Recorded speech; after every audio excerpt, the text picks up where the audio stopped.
Ite ad Josephum, go to Joseph. For as Pope Francis testifies in his apostolic letter Patris Corde, we can discover in St. Joseph an intercessor, a support, and a guide in times of troubles and uncertainties. Yes, let us go to Joseph.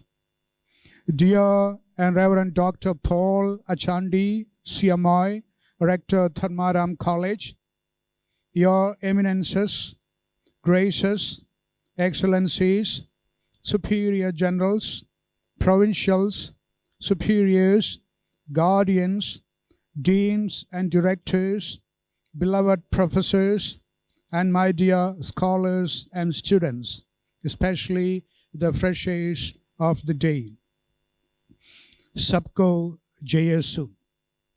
Most cordial welcome to the portals of Dharmaram Vidyakshetram, the Pontifical Athenaeum of Philosophy, Theology, Canon Law, and Formative Spirituality and Counseling in Bangalore, India. Introduction. As we know, for the second year in a row, due to lockdown and travel restrictions caused by the unexpected surge in the coronavirus, DVK launches its program in the dual mode of offline and online learning. While engaged in online learning, we will for sure take care of the formative and pastoral concerns of the ecclesiastical education. Definitely, we will reach out to you in every possible way through regular lectures, class notes, assignments, teaching aid, and above all, through personal contacts by deans and directors or animators and teachers. Trusting in the divine providence and with the wholehearted participation of all the stakeholders of the DVK, we shall overcome all obstacles in our learning program in the midst of the pandemic. COVID-19 and the saga of uncertainties. Today, more than ever before, uncertainty surrounds all aspects of life. Whether it concerns the global pandemic COVID-19, the economy or finance, health or medical care, education or relationship, much of what lies ahead in life remains uncertain. At the time of writing, there were over 174 million confirmed cases of COVID-19 across 193 countries or world regions, of whom more than 3.7 million have died. Despite these alarming figures and statistics, our understanding of this disease is still very much in its infancy. As if it were a prophecy about the COVID-19 pandemic, in 1984, Dr. David Eddy, an American physician, wrote, quote, "Uncertainty creeps into medical practice through every pore. Whether a physician is defining a disease, making a diagnosis, selecting a procedure, observing outcomes, assessing probabilities, assigning preferences, or putting it all together, he or she is walking on very slippery ground," unquote. Indeed, uncertainty is rife in all aspects of COVID-19, from its nomenclature to its origin, virus-host interaction, virus dose, diagnostic reliability, safety constraints, protection from disease, and perhaps a probable end of the pandemic. The impact of the COVID-19 virus is multifaceted and has unequivocally affected almost all sectors of society, especially the economic and education sectors. As the number of cases started rising in the country, the government of India declared a countrywide lockdown of all educational institutions on the 25th March 2020.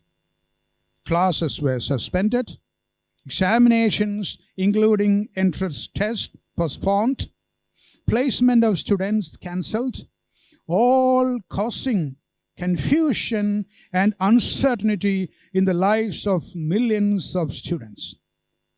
When it seemed that the shutdown would be much longer than expected as the COVID-19 cases kept increasing, the government recommended the institutions to switch over to online mode of learning. As we know, this created many challenges and opportunities for the educational institution, especially in the rural India.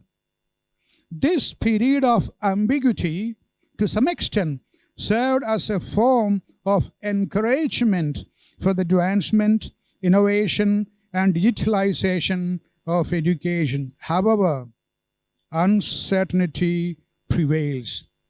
For God's sake, no one knows how long the impact of the virus will last, where it will next be felt, or how deep it will ultimately be.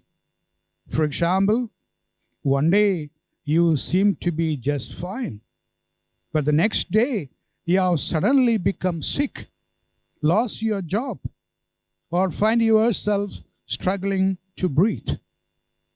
To cope with all this uncertainty, many of us use worrying as a tool for trying to predict the future and avoid nasty surprises.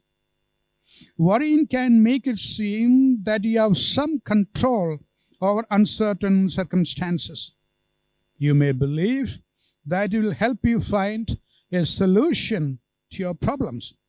Maybe if you ponder over a problem long enough, or just think through every possibility, you will find a solution and be able to control the outcome.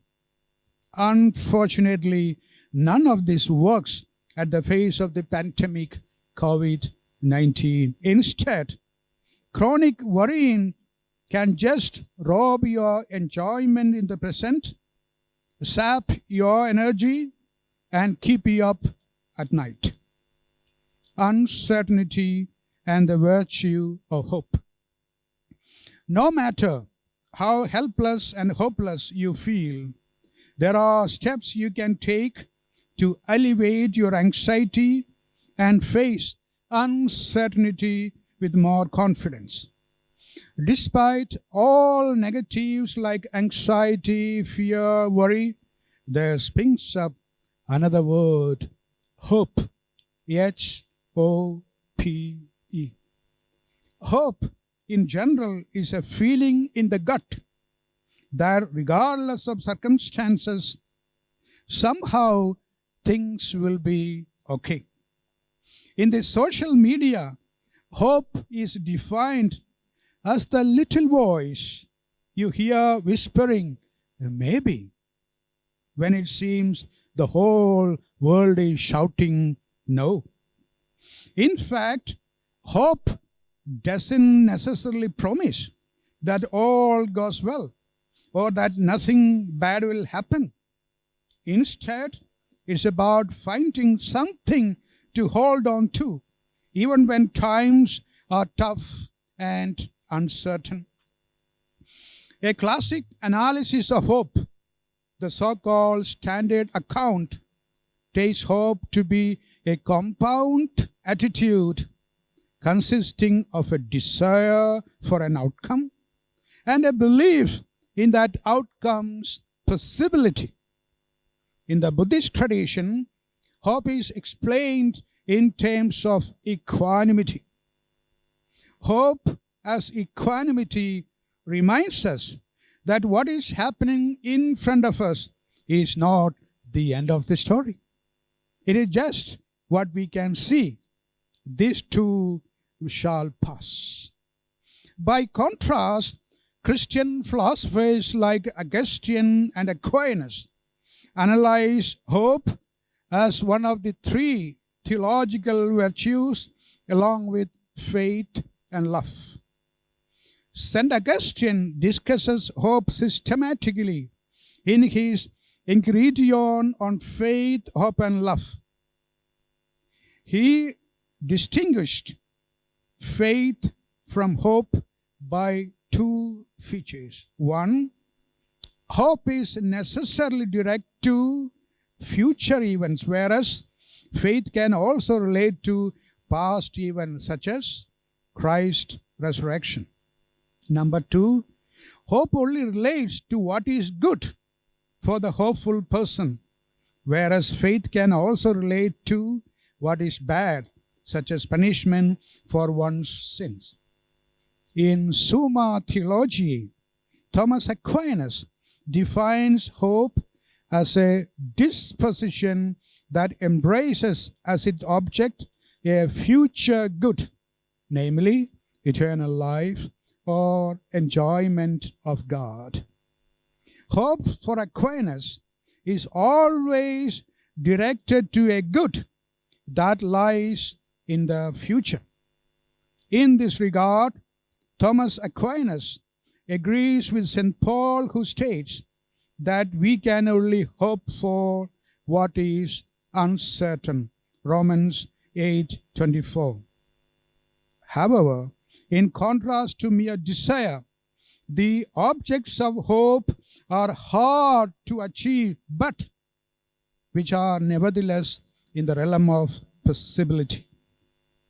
For Aquinas, hope has two objects, one of which is the future good itself that one expects to obtain, while the other is someone's help through whom one expects to obtain what one hopes for.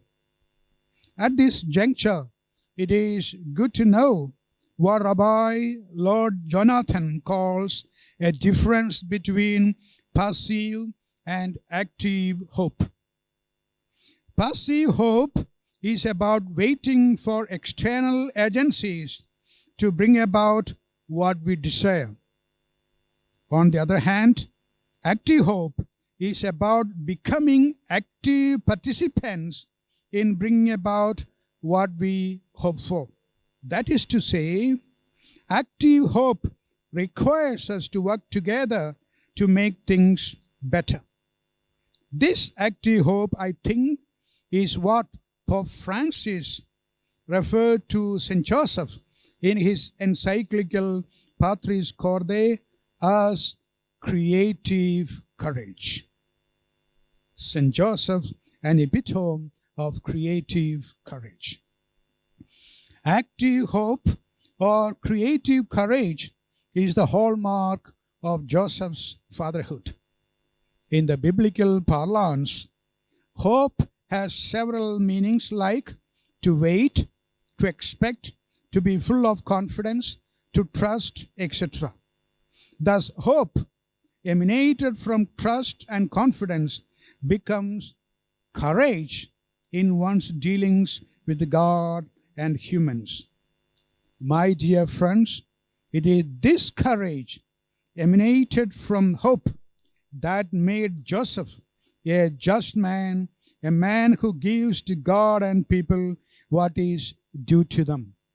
It is this courage, nurtured by hope, that made Joseph to dismiss Mary quietly instead of exposing her to public disgrace. It is this courage, nurtured by hope, that made Joseph to take Mary as his wife at the command of the Lord. It is this courage, nurtured by hope, that made Joseph to accept the child Jesus and thus the fatherhood of Jesus. It is this courage, as Pope Francis highlights, that made Joseph not only to find a stable and make it a welcoming home for the Son of God, but also to protect Christ from the threat posed by King Herod. Yes, my dear friends, Joseph became the father of Jesus through hope that emanated from trust and confidence in people and God. The pandemic has indeed exposed our vulnerability and uncovers those false and superfluous uncertainties around which we have constructed our daily schedules, our projects, our habits, and priorities. But Pope appeals to you, to me.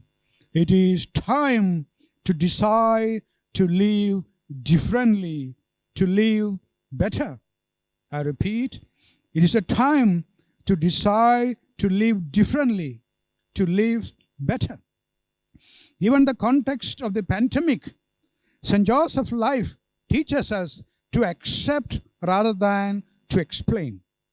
His example can teach us to set aside all anger and disappointment and to embrace the way things are, even when they do not turn out as we wish.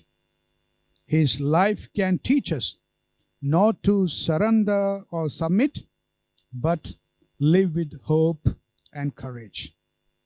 Moreover, Joseph's life of hope and courage says to all of us the truth: God sees. In his meditation at the St. Peter's Basilica, Pope Francis recognized the contribution made by ordinary people who are often overlooked, like doctors, nurses, storekeepers, cleaning personnel, transport workers, men and women working to provide essential service, public safety, priests, men and women religious, and very many others. He praised them not only for their generosity, but also for their creative courage to work patiently, spreading not panic, but shared responsibility. Taking Joseph's hidden life as a model, Pope assures them who are overwhelmed by the pandemic and wonder if God is still with them, that God sees the countless hidden, unseen, unrecorded acts of love. For example, Pope highlights the life and service of infinite value of certain classes of people. The healthcare workers on the front lines, whose sacrifices are hidden even from their family. The single parents who cannot confide to anyone their intense worry about their children. The public transport workers, the maintenance persons, barely eking out a living before this year's economic crisis, who now have no way of working from home. The priests, who have celebrated countless funerals for COVID victims and their families, worried that they weren't able to comfort them as they would hope to. Finally, the COVID patients dying alone, weeping in frustration and anguish, wondering what is happening. Yes, indeed, God sees. God sees everything. Conclusion. Ite ad Joseph. Go to Joseph. For Saint Joseph is invoked as protector of the unfortunate, the needy, the afflicted, the poor, and the dying, and above all, as the guide in the time of troubles and uncertainties. From Saint Joseph, we must learn, dear friends, that same care and shared responsibility. First of all, let us be the good ambassadors of the vaccination drive in India. There are a lot of people around who think vaccination is not safe or does not have means to get vaccinated. Let us reach out to them in our own institution, parish, village, township, and city. Secondly, as Gandhiji reminds us, be the change you want to see. Make sure that you take at least the first dose before you come to DVK. Thirdly, remember, my dear friends, we are all in the same boat. Nobody is safe unless everyone is safe. May I repeat? Nobody is safe unless everyone is safe. Finally, let us pray. Oh, blessed Joseph, show yourself a father to us and guide us in the path of life. Obtain for us grace, mercy, and creative courage to deal with the difficulties of our learning program amidst the uncertainties of the pandemic. Amen. Good luck. God bless you all.